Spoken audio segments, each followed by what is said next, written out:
Saudi আরবের রিয়াদের আবাসন খাতের অন্যতম শীর্ষ প্রতিষ্ঠান ডুমুর বিল্ডার্স লিমিটেড তাদের নতুন অফিস উদ্বোধন করেছে। এই উপলক্ষে এক মতবিনিময় সভাও অনুষ্ঠিত হয়েছে। রিয়াদের আজিজিয়ায় অবস্থিত মেডিনোভা মেডিকেল কমপ্লেক্সের হলরুমে এই অনুষ্ঠানের আয়োজন করা হয়।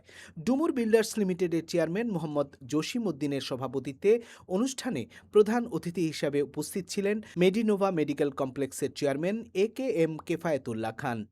এ সময় প্রতিষ্ঠানটির চেয়ারম্যান জানান, ডুমুর বিল্ডার্স সবসময় গ্রাহকের আস্থার প্রতি শ্রদ্ধাশীল।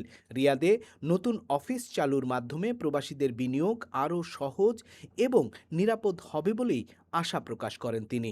অনুষ্ঠানে বিশেষ অতিথি হিসাবে উপস্থিত ছিলেন প্রতিষ্ঠানটির বোর্ড অব ডিরেক্টরসের সম্মানিত সদস্য হাফেজ জহিরুল ইসলাম, হাফেজ সাখাওয়াত হুসাইন, মিন্টু ভূঁইয়া ও জাফর আহমেদ।